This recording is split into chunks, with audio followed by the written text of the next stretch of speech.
Assalaamu calaykum waraxmatullaahi wabarakaatuh. Akhyaari kusoo dhawaada channelka Study Artist.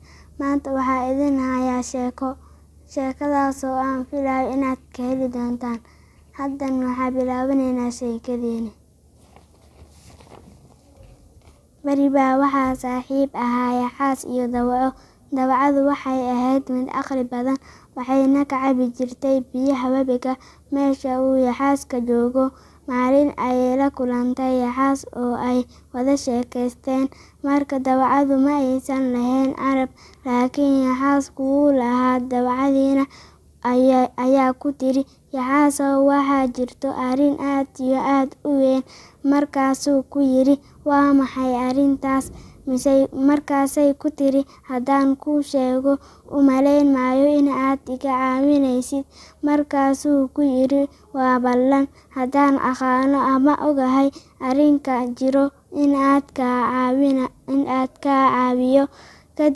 Kadib waxay tiri, waxaa la aroosayaa walaashay, marka waxay rabtaa in loo alalaaso, oo anigana ma aan haysto carab aan ugu alalaaso, waxaan kaa rabaa carab in aad iga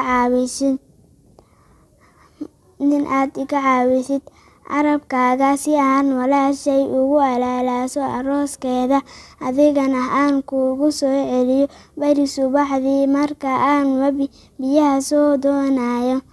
Sidii ayuu yaxaaskii u siiyay carabkiisii dawacada, yaxaaskiina ku carab waayay, dawacadiina ku heshay carab.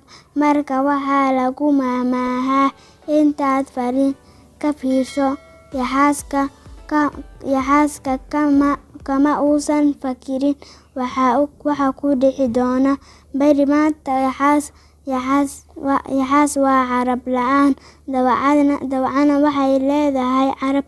Laakiin dhibaatada jirto, qofkii dawaco la oran jiray waa ka xaaraan biyo ay ka cabto webi dambe, maxaa yeelay yaxaas oo sirtay ayaa halkaas weli ku sugayo.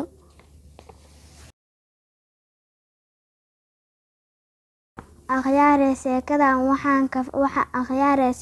waxaan ka fahmeynaa inta aadan filin in aad ka fiirsato, maxaa yeelay salaato ma horeyso way dambeysaa. Marka aynu ku fikirno. Bye bye. Akhyaari ha ka imaamin inaad saatid like, share, comment, subscribe. Waa ku mahadsantihiin daawashadiin.